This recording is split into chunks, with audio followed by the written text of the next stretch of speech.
Messieurs, dames, Steve Chikambu est dans le Moscato Show, décidément. Dans le Tipeee Show, excusez-moi. Oh là là. Il est là, l'escroc, Tony.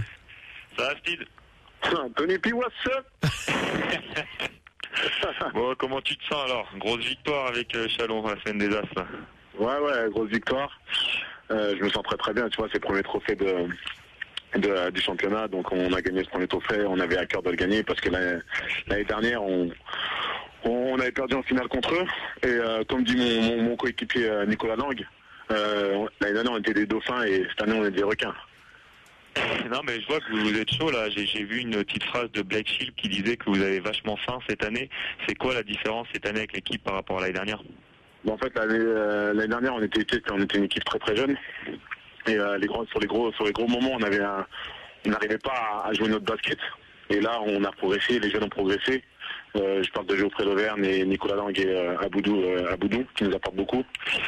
Et l'année dernière, on n'avait pas ce banc-là, et cette année, on a ce banc-là. Et sereinement, on est plus serein. Et j'avoue que moi aussi, j'ai progressé au poste de meneur. Et c'est toi-même, tu sais, quand un meneur, il est serein, toute l'équipe est sereine.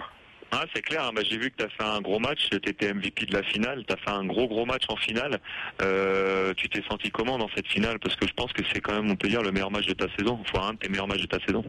Ouais, en fait, ça fait depuis 2-3 mois, je suis pas trop mal. Et Greg me disait que voilà, je commençais à devenir un vrai bon meneur. Et il me manquait de comment ça s'appelle, de faire sur les gros matchs d'être présent quoi. Et avant ce match-là, il m'a dit bon si toi tu sais c'est des gros matchs. Il y a en face il y a Albici et Bocolo. C'est des gars qui peuvent te barrer la route ou Vincent Collet peut faire un choix par rapport à l'équipe de France par rapport à eux. Il m'a motivé de ce côté-là.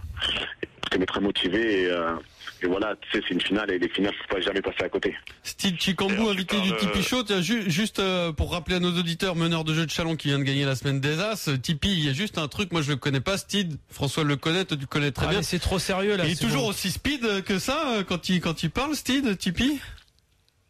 Tu trouves qu'il est speed? Ah ouais, il y a un débit là, il y a. va boire un coup, repose-toi, t'es fatigué là, parce qu'il parle normalement. Hein. Ah bon, ok, je me fais des idées alors. D'ailleurs, j'ai une question, Steve. Tu parles souvent de Grégor Beugnot, être comme un père.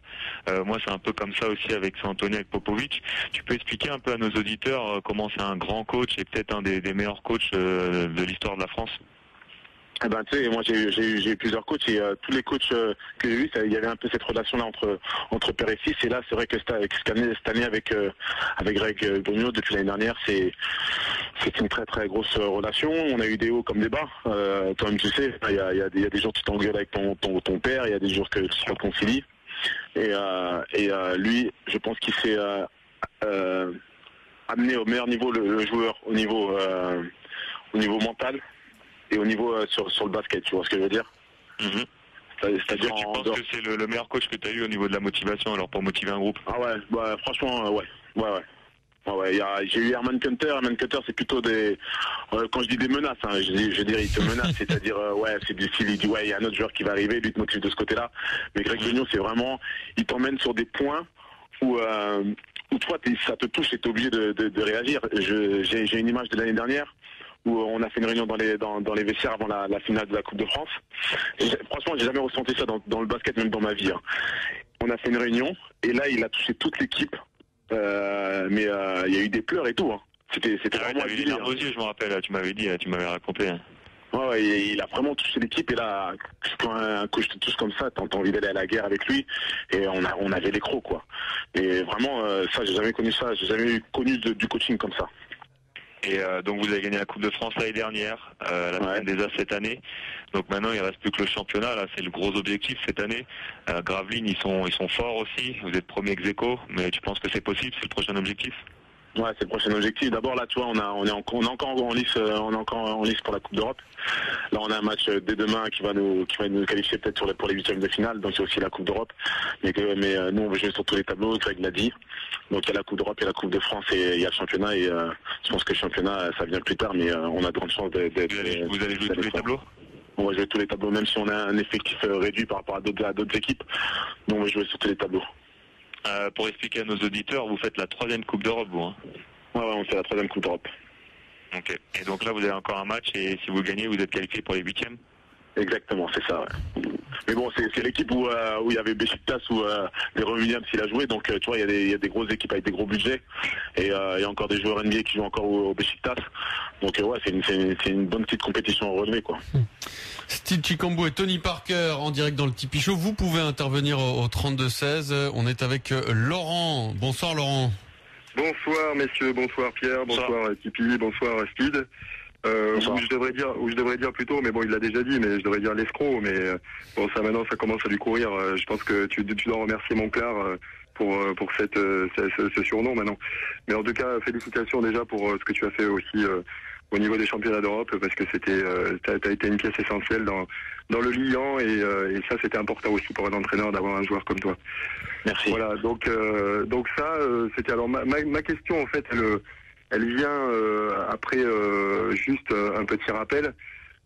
C'est-à-dire pour moi effectivement de 2008 à 2010, tu me dis si je me trompe, 2008-2010 c'était à Cholet, 2011 t'étais à Nancy, non pardon, ouais c'est ça, Nancy, ouais. Et après donc tu es arrivé à Chalon-sur-Saône. Pour moi c'est trois grosses équipes quoi qui ont cartonné depuis tout ce temps-là. Je voulais savoir quel était ton secret pour arriver dans des équipes qui marchent à chaque fois très fort, quoi. J'avoue que la première année quand je suis arrivé à Cholet, la première année on était avec René, ça marchait pas au début de l'année. Herman Kempter l'a remplacé, direct c'est parti. Il y a eu une endo de colo, il y a eu l'éclosion de Nando de colo. Et on avait un secteur meneur ailier très très fort entre nous deux, les deux Français. Après l'année à Nancy, c'est vrai il y avait déjà des leaders qui étaient là avec Ricardo Grir. Après Nancy joue toujours le haut de tableau. Et l'année où je suis arrivé à Chalon était dans les bas de tableau. Et comme c'était mon centre de formation, j'avais un peu mal de voir ce Chalon si bas dans la hiérarchie du basket français. Et, comme le président c'est un mec très proche de moi, on a convenu que je revenais à Chalon et c'était pour gagner des titres sur mes 5 années qui me restaient. C'est vrai 5 années de contrat que j'ai signé. Et il s'avère que c'est arrivé dès l'année dernière. Dès l'année dernière, c'est arrivé, on n'attendait pas si tôt. Et là, cette année encore, on a gagné un titre. Donc, mon secret, c'est une bonne cohésion dans le groupe. Il faut qu'il y ait vraiment une bonne cohésion entre les Américains et les Français. Et ça, c'était mon but. Et le coach m'a donné pleinement confiance. Et voilà, si ça marche avec le coach, si ça marche avec les coéquipiers, il n'y a pas de problème sur le terrain. Mais pour juste rajouter quelque chose par rapport à ça, moi j'ai l'impression quand même que tu es un joueur effectivement qui aime effectivement cette cohésion, mais qui la crée aussi. Et c'est vrai que quand j'ai observé, j'ai suivi tout le championnat d'Europe, et je me suis rendu compte finalement que tu es comme ça, quoi. C'est-à-dire que tu aimes aussi créer cette cohésion, et que pour un entraîneur, à mon avis... Est-ce que tu es d'accord avec ça, Steve? Est-ce que ça fait partie de ta marque de fabrique, ça, d'être vraiment le lion dans toutes les équipes où tu passes? C'est vrai que je suis vraiment le noyau dans toutes les équipes que je passe. C'est vrai que j'en mets de la bonne ambiance, j'aime bien vanner à gauche, à droite, même si le gars il se sent pas bien, c'est moi qui vais aller chercher la personne, je vais le ramener dans le groupe et tout ça. C'est vrai que moi j'aime bien que dans un groupe que tout le monde se sente bien, que tout le monde se sente à sa place, et ça fait avancer le groupe plus vite, quoi. Laurent, merci pour ton appel, mais c'est vrai qu'on s'en est rendu compte, François, Tipeee, Steed, il a eu vraiment ce rôle-là pendant le dernier Euro, hein.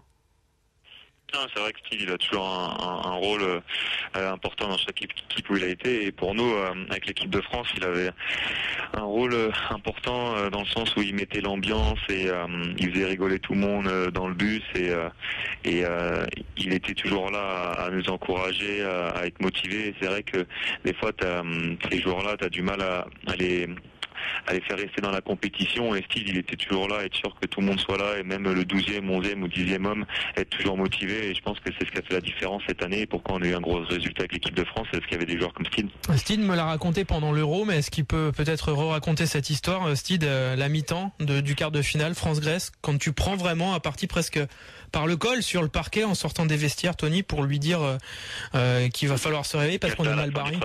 C'est à la fin du troisième. Ouais. Ouais, parce que en fait, un carton. Steve, il s'est vénère sur il m'a frappé après. Non, c'est une relation que j'ai une relation privilégiée avec Tony.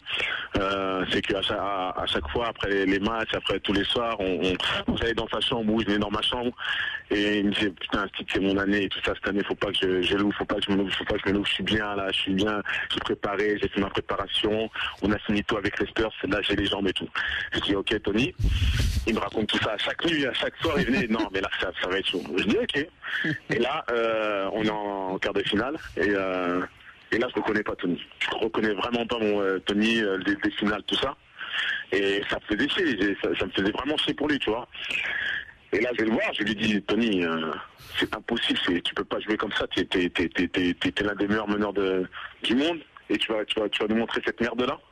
Non, Tony, tu peux pas faire ça. Là, tu viens dans ma chambre, tu vas me prendre la tête tous les soirs pour me dire ouais, Steve, faut qu'on arrive à là, c'est mon année.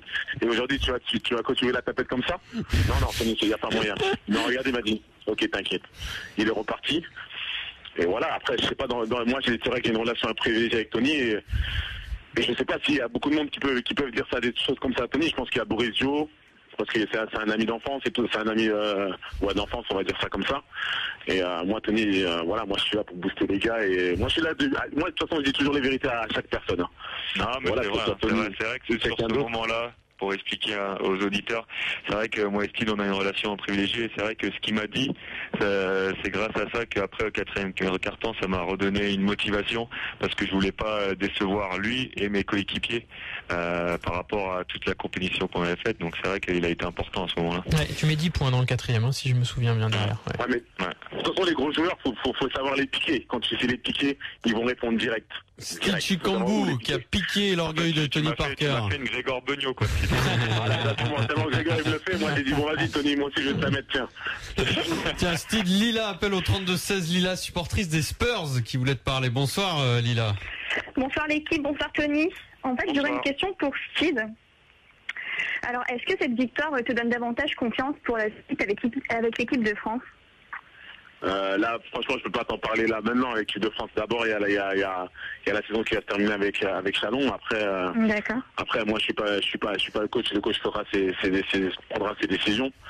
Et là, pour parler de l'équipe de France dès maintenant, là, oh là, c'est un peu trop tôt. C'est tôt, ok. Ouais.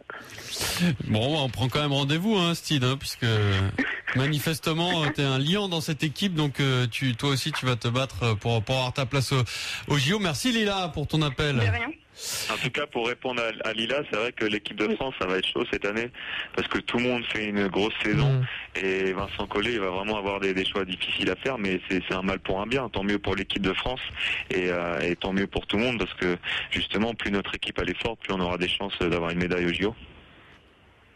Voilà pour ta réponse Lila, merci à toi. En tout cas, je vous rappelle que à tout moment vous pouvez appeler le 32-16 et on essaie de vous faire un maximum de place pour parler à Tipeee et à ses invités. Merci beaucoup Steve. Merci. Merci Steve, à la prochaine. Bon Tipeee, à plus tard. Le petit Lille là, tu me le taffes hein. T'inquiète. Ok gros, allez, à plus tard, ciao. Ciao. Il passe ses messages à Tipeee Steve. En tout cas, c'est un bonheur hein, Steve de l'entendre. Il y a un autre surnom, c'est Ali Traoré qui avait surnommé Steve dans l'équipe Grande Gueule. Ça c'est sûr qu'il a une grande bouche. Hein. C'est vrai que Steve il aime bien parler, mais c'est bien d'avoir des joueurs comme ça dans l'équipe parce que ça met l'ambiance dans l'équipe, aux entraînements, parce que des fois tu peux tomber dans la routine, tu sais, des fois il y a beaucoup d'entraînements et c'est vrai que lui il met toujours un peu de piment, il va toujours piquer les joueurs et ça met un peu de l'ambiance dans les entraînements. Ouais, j'ai assisté à des entraînements, il y avait des jolis paris de shoot consécutifs. C'était horrible à la fin. Il croit que c'est le meilleur shooter du monde. C'est pour ça.